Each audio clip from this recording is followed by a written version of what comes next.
Hello les amis, j'espère que vous allez bien. J'ai le plaisir de vous retrouver aujourd'hui pour une nouvelle vidéo afin de partager avec vous une partie d'entraînement que j'ai eu l'occasion de jouer en club cette semaine. En fait, je me suis dit que partager avec vous, en plus de mes parties officielles, quelques parties d'entraînement que j'ai eu l'occasion de jouer en club, ça pouvait être super intéressant. C'était assez instructif en plus. Vous allez pouvoir comme ça suivre aussi ma progression et quelques parties que j'ai eu l'occasion de jouer en réel sur échiquier. Et je pense que ça peut être quelque chose d'assez sympa. Alors dites-moi dans les commentaires si cette idée vous plaît, parce qu'auquel cas j'ai beaucoup de parties que je peux partager avec vous, des parties qui bien souvent sont assez intenses, parce que lorsque je suis en club, généralement c'est des parties qui sont assez longues. Celle que je présentais aujourd'hui est une partie qui a duré environ 1h15, 1h30 je crois, et qui en plus est face à Eric, donc un joueur de mon club d'une part que j'apprécie, donc je te salue Eric si jamais tu tombes sur cette vidéo un jour, et puis qui en plus est un fort joueur qui est à 1750 Elo feed, donc un sacré challenge pour moi, et vous allez le voir, c'est une partie qui s'est avérée vraiment très intéressante, et j'espère qu'elle va vous plaire. Alors, je vous propose qu'on commence dès maintenant, et lors de cette partie, Eric a ouvert avec le coup D4. Alors, ce à quoi j'ai répondu, le coup directement D5. Ok, généralement en fait sur D4 je m'attends à un gambit dame et auquel cas je joue plutôt une défense slave ou un gambit dame décliné, des choses assez classiques. Et là je vois Eric qui joue cavalier F3 les amis. Et en fait je connais un petit peu le monsieur, comme je vous l'ai dit, c'est quelqu'un que j'apprécie et qui joue beaucoup avec la sortie du fou, que ce soit pour des systèmes type système de Londres ou parfois même le fou directement en G5 si jamais je sors mon cavalier en F6. Ici, je décide donc de jouer ce que je joue habituellement contre le système de Londres, à savoir, j'envoie directement C5. Alors sur C5, l'idée elle est simple, hein, c'est brusquer le centre et tomber dans des lignes que je connais, encore une fois, sur le système de Londres notamment. Et là mon adversaire a répondu un coup que je vois pas souvent honnêtement, que je vois vraiment très rarement, il a répondu le coup C4. Alors j'avais pris un petit temps de réflexion ici, ce que je connaissais vraiment pas. Et je me suis finalement dit que, ok, si j'échangeais tout, bon, j'avais pas trop de problèmes. Je me dis, bon, ok, on échange tout, après je me développerai à mon aile roi. Et puis, après voilà, c'est une partie, quoi. J'ai pas l'impression qu'il y ait de grands dangers. Au pire, selon les échanges choisis, on pourrait peut-être même échanger les dames à un moment, etc. J'ai les noirs ici, je joue contre quelqu'un qui est bien plus expérimenté de moi, on a 700 Elo feed quasiment de différence.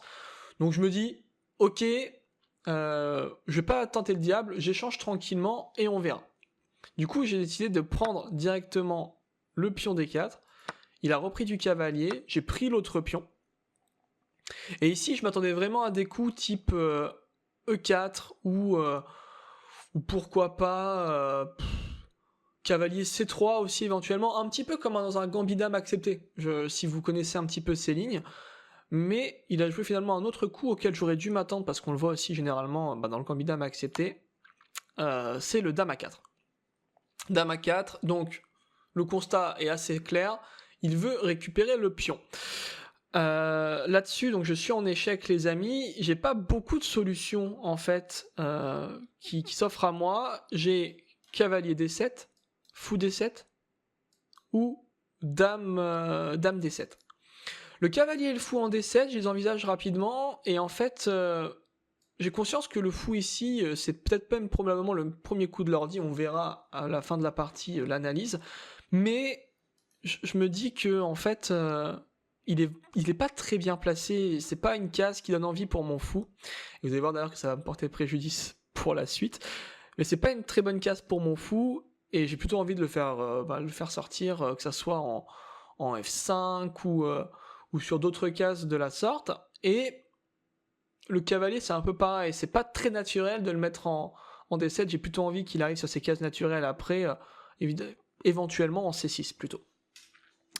Du coup, je choisis l'option dame D7.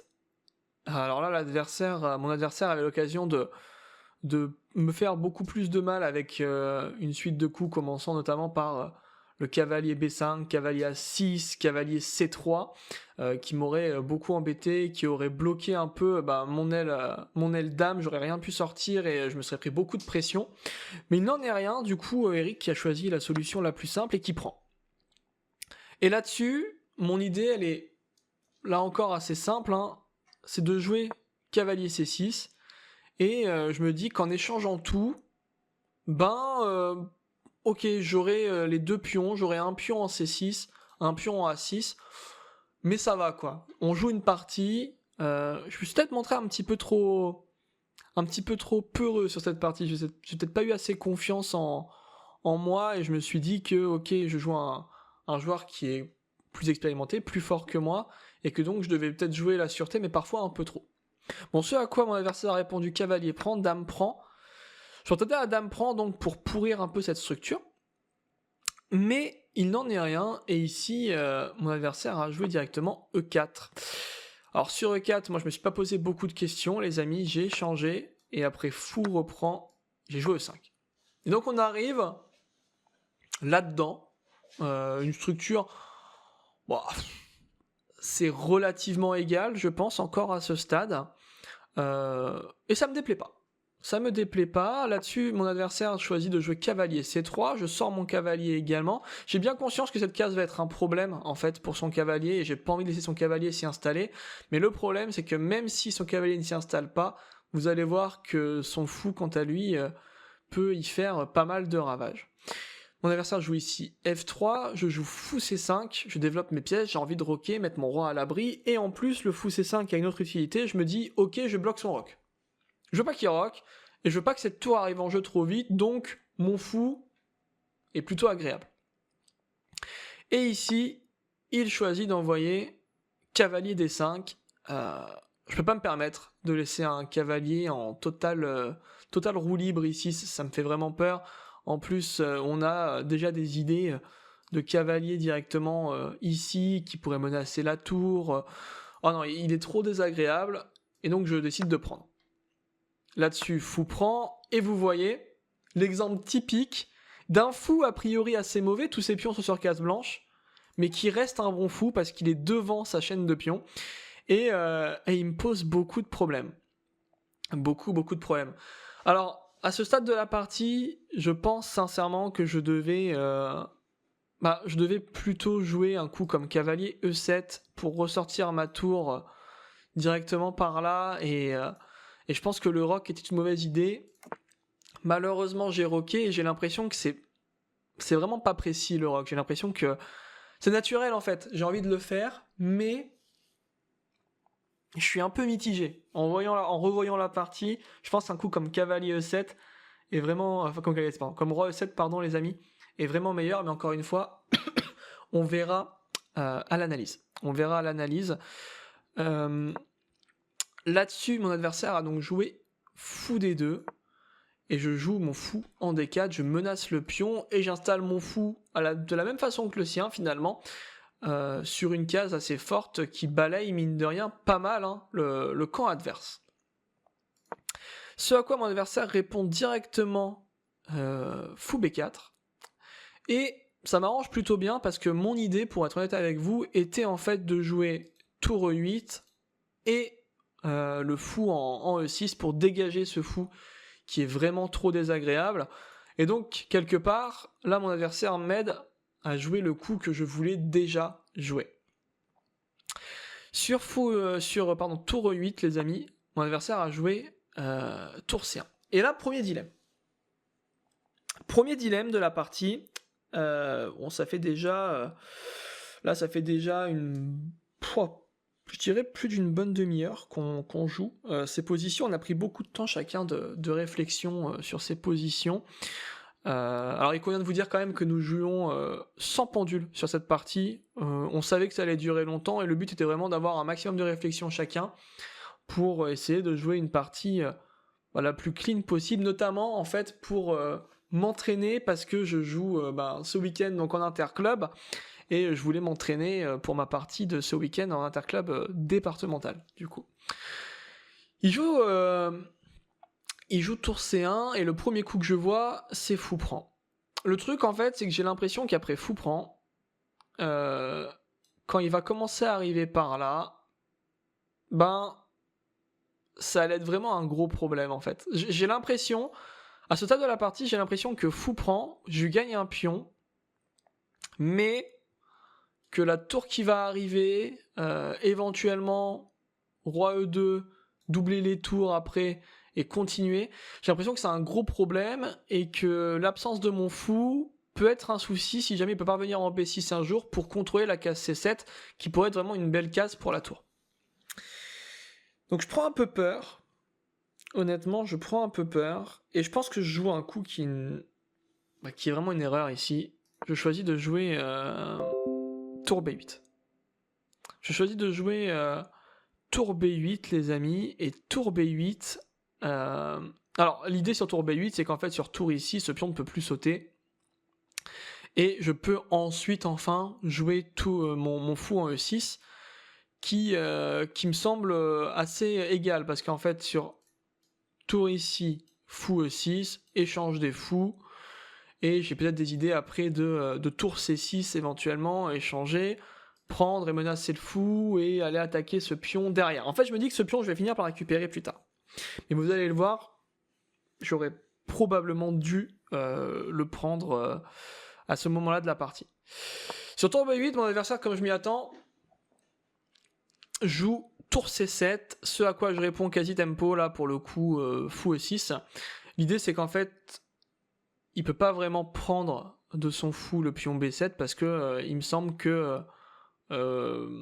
mon fou en B6, la tour est bloquée, le lieu de reculer, et donc je gagnerai un fou ici.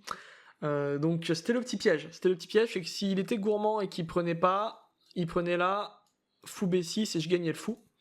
Bon, mon adversaire n'est pas tombé là-dedans, tour prend. Il joue B3 à ce moment-là. Et ici, je manque de jugeote, les amis, je pense. Je sais pas, à vrai dire. Je sais pas, on regardera à l'analyse. Parce que ici, j'ai choisi de jouer F6.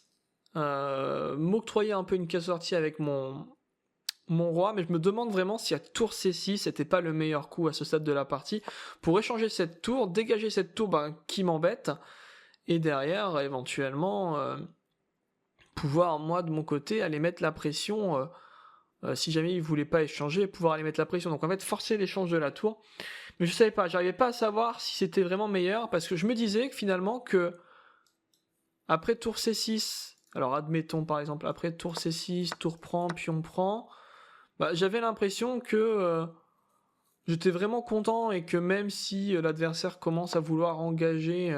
alors, excusez-moi, là il y aurait le fou en l'air, mais que même si l'adversaire après pouvait engager des choses, en fait je me faisais un fort centre, mon fou était indécrottable là du centre, et que ça avait l'air pas mal.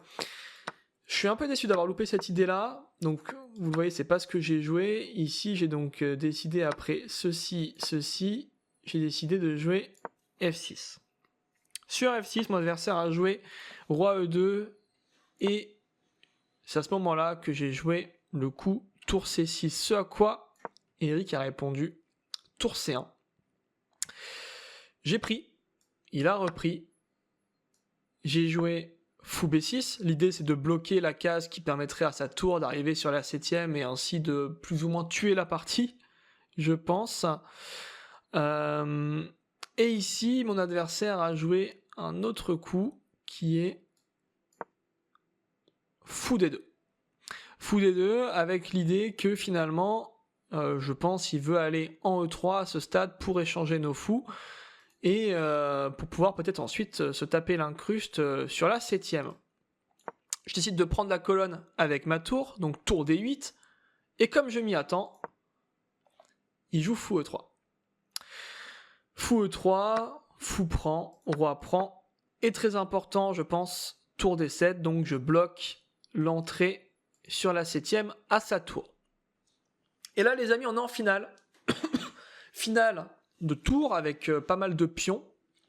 Une finale qui va s'avérer super instructive et qui, vous allez le voir, est assez formatrice, je trouve, en tout cas dans mon parcours échiquier. Là, j'en retire beaucoup de choses. Je suis content d'avoir joué cette finale, parce que elle est vraiment très instructive. Donc ici, Eric choisit de jouer H4.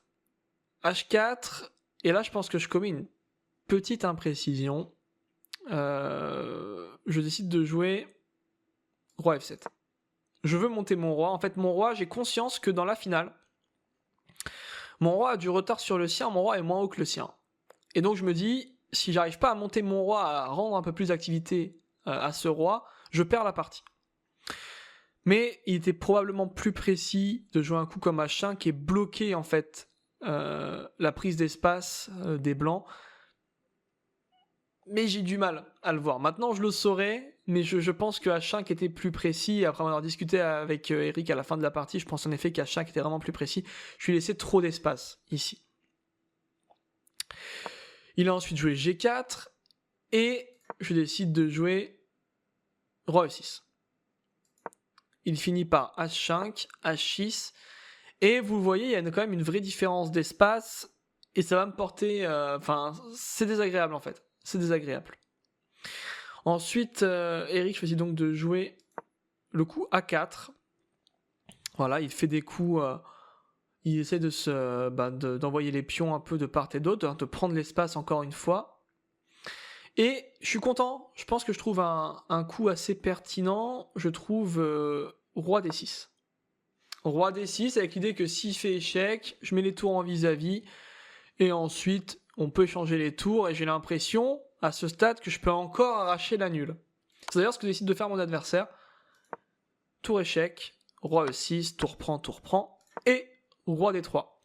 Alors là, il est super important de prendre l'opposition. En tout cas, à mon sens, c'était vraiment ce qui est le plus important. Donc, Roi D6, Roi C4, Roi C6. Et là, mon adversaire joue Roi B4.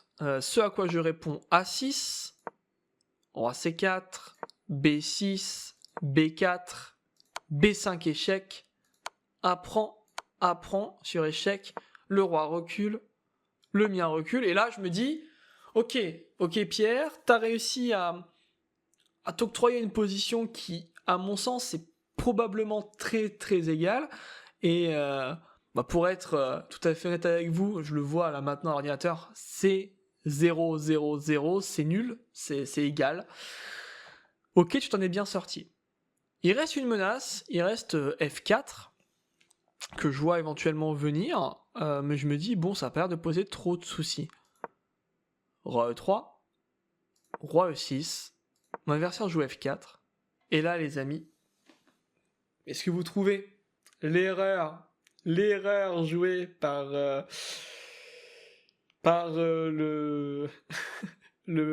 l'élève face au maître? Mon erreur, ici c'est nul, encore, ici c'est nul parce que finalement, je dois juste bouger avec mon roi par exemple en D6, et après prise, roi prend éventuellement, le roi passera jamais. Et en fait, c'est complètement nul. En fait, tous les coups sont nuls, sauf un. Sauf un qui me fait perdre la partie instantanément, les amis. À votre avis, qu'est-ce que j'ai joué? Eh oui, j'ai craqué. Après avoir tenu tout ça, après avoir essayé d'être le plus propre possible, j'ai craqué.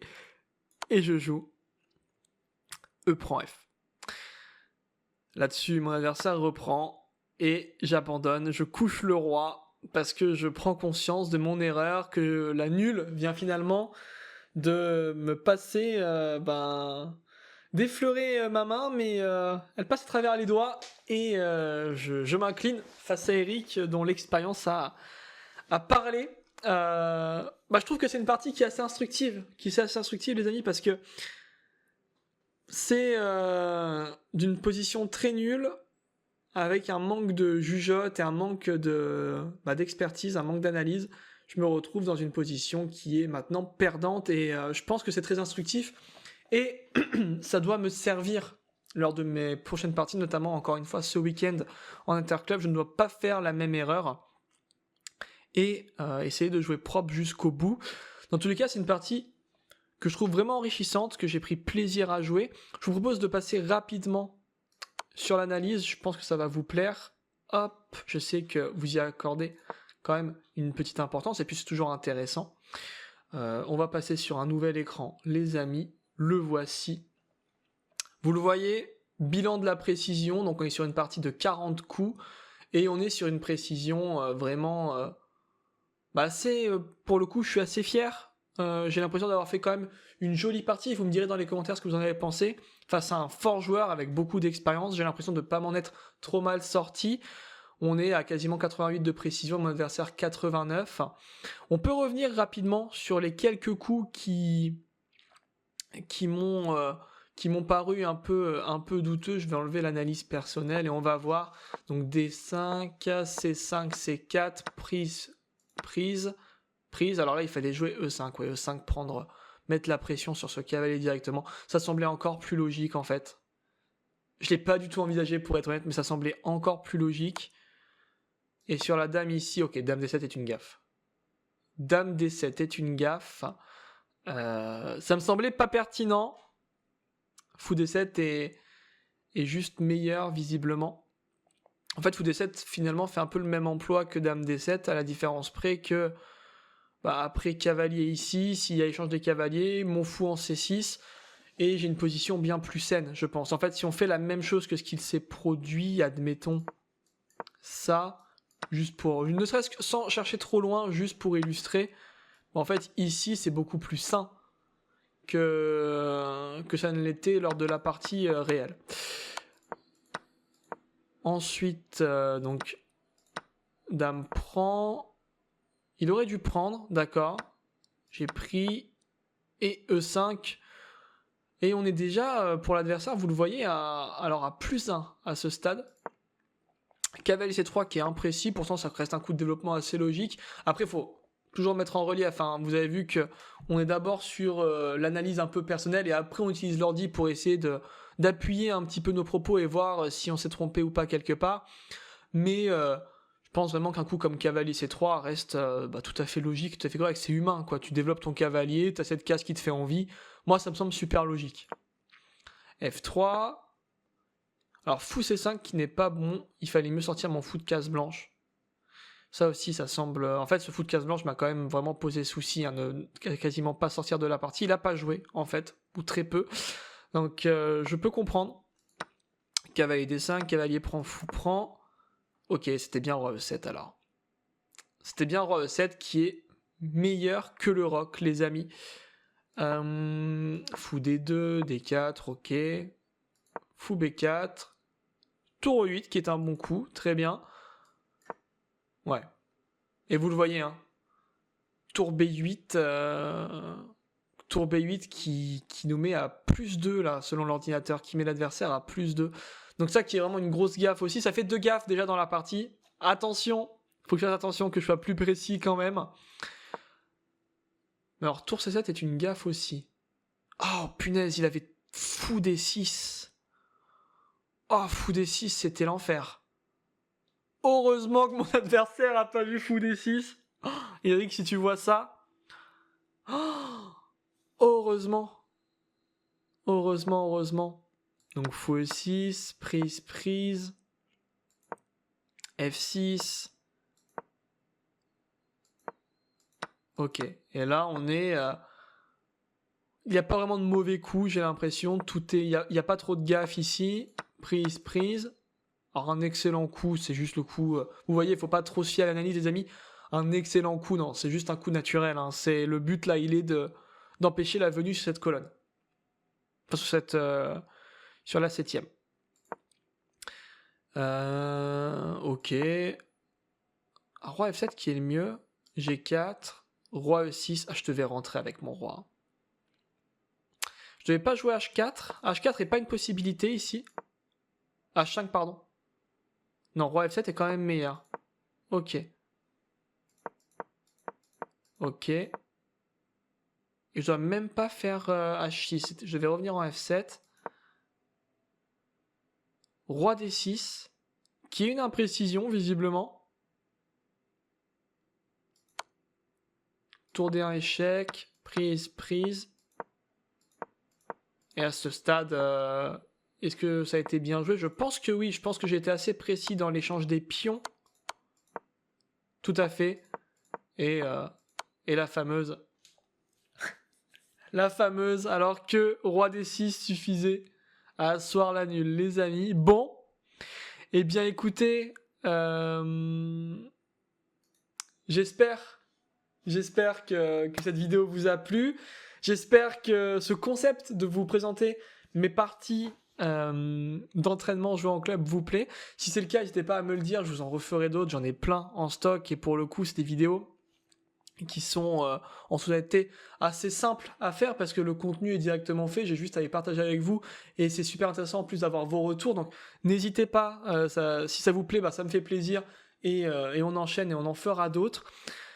Je vous dis à bientôt et par ailleurs aussi j'en profite, je m'excuse parce qu'il n'y a pas eu de vidéo là pendant 10 jours, j'ai vécu quelques événements pas très sympas, on s'est bien allé, j'étais pas très motivé pour des vidéos. Mais ça va mieux, je suis requinqué et donc de nouvelles vidéos arrivent, notamment une sur la Grob prochainement et puis ma partie officielle de ce dimanche qui sera évidemment postée sur la chaîne. Je vous invite à me rejoindre chaque matin ou presque sur Twitch, le lien est dans la description. Et puis écoutez, souhaitez-moi bonne chance pour dimanche, j'espère que cette vidéo vous a plu et je vous dis à bientôt autour de l'échiquier. Salut!